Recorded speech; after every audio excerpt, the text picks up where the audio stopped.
I have just gotten a couple items from Poke Burrito. One of them obviously being a Poke Burrito. Let's take a quick peek at what that looks like here. This is the Salmon Obsession Burrito. Obviously there's salmon in it, plus a whole host of other great, delicious looking ingredients. And then next door is the tonkatsu ramen. It smelled so good in the car. I'm sure it's gonna taste just as good. Look at these nice juicy pieces of pork. So both of these are takeout just due to all the coronavirus madness, but let's dig in and see what it's all about. As the ramen cools off, let's go ahead and dig into this poke burrito. I've had poke burritos before. I mean, I always thought the idea behind it was pretty awesome anyway. All right, I'm just gonna leave that wrap because it's definitely leaking from the bottom a little bit.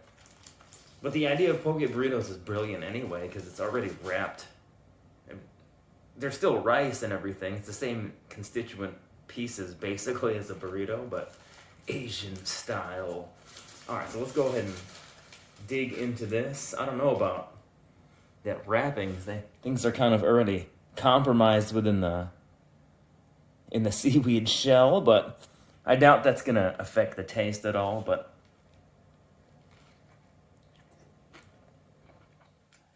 oh no, taste is great. A lot of different flavors. The textures are all kind of the same. There are some crunchy bits in there, and I don't know if it's the wasabi or not, but something is giving it a nice little kick. Yeah, the flavor in these salmon burritos is working out very well. The textures, the flavors, oh man.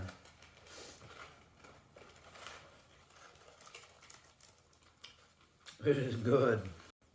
So the poke burrito itself is surprisingly filling. I was very concerned about what the size would be, if it would be like one of those frozen burritos you get at the grocery store. But no, it's very satisfying. It's pretty big. The average ones are different kinds in the store, but it averages about like 13, 14 bucks, and it's worth it. So definitely a try. Go get yourself a poke burrito. It is ramen time. It should have more than enough time to cool off, but oh, the smells.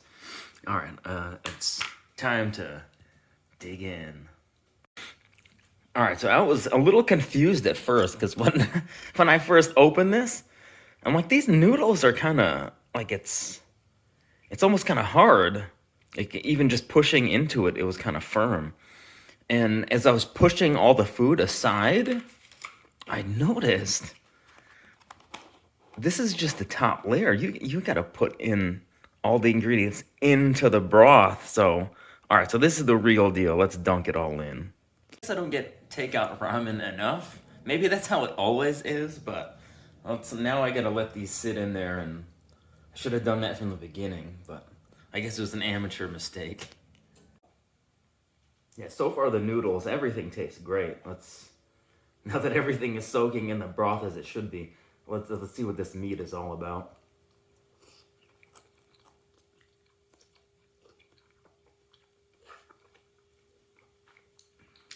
Good. Pretty fatty. Is good chewiness to it, but it's not too bad. Tastes really good. Would smash all the other remaining pieces. It is good.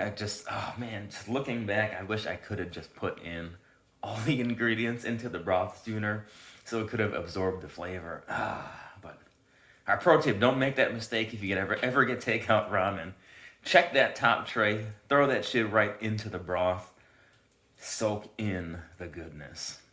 So chipping away at this ramen, overall it's good. It's just simple. I don't like it when it's too like overloaded with all these other ingredients where they try to like hide like the broth flavor or what the noodles are like, but this is simple, it's good, it's delicious. Both were good. I'm giving that one to the poke burrito over the ramen. Not that the ramen was bad, but I don't know. I got to give that edge to the poke burrito. I mean, value-wise, they were both actually kind of the same price, maybe like $1 difference. But I wouldn't go back for the ramen. I'm be honest with you on that one. I would not go back for the ramen. Would for sure go back for all those poke burritos and to try each one on the menu. So try out poke burrito,